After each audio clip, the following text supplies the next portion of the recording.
না, আমার তো কেমন কোনো পার্থক্য লাগতেছে না। প্রিয় লেখক তো সবসময় লেখকের কথা নাম একজনই মাথায় আসে, হুমায়ুন আহমেদ। এনজয় করতেছি, পাশাপাশি বই কিনতেছি, আরও বই কিনবো। এক্ষেত্রে মোটামুটি আমরা ভালো এনজয় করছি এবং ভালো মানুষের আগমন আমরা দেখতে পাচ্ছি আর কি। না, আমার তো কেমন কোনো পার্থক্য লাগতেছে না, একই তো। বইমেলা তো সবসময় একরকমই থাকবে। বইমেলায় আমরা তো আর কোনো পলিটিক্স করতে আসি না, এই জায়গায় কিভাবে পার্থক্য থাকবে? এই জায়গায় বই প্রেমিকরা বই কিনতে আসে, তারা এখানে আসে তাদের পছন্দ মতো বই কিনে নিয়ে যায়, এটাই আর কি। না, আসলে আমার থেকে খুব ভালো লাগতেছে। আর আমার প্রিয় লেখক হচ্ছে সালমান হাবিব। ওনার লেখাগুলো আমার থেকে খুব ভালো লাগে, তাই আসছি বইমেলাতে যে ওনার বই কেনার জন্য। ঠিক আছে, বন্ধু বান্ধবের সাথে আসছে না পরিবার? না না, আমার বন্ধু বান্ধবের সাথে আমি আসছি, এনজয় করতেছি, পাশাপাশি বই কিনতেছি, আরও বই কিনবো।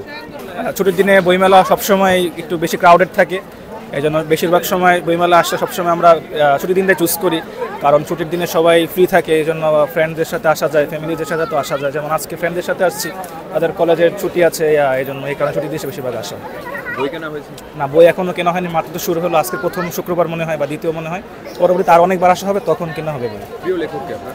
প্রিয় লেখক তো সবসময় লেখকের কথা নাম একজনই মাথায় আসে, হুমায়ুন আহমেদ।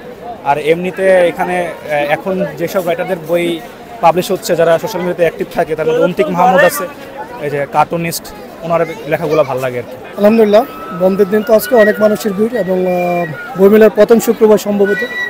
এক্ষেত্রে মোটামুটি আমরা ভালো এনজয় করছি এবং ভালো মানুষের আগমন আমরা দেখতে পাচ্ছি আর কি। বিশেষ করে যা দেখতে পাচ্ছি আমাদের ফ্যামিলি বা আদার্স বন্ধুবান্ধব মিলে অনেক আড্ডায় ভালো চলছে আর কি।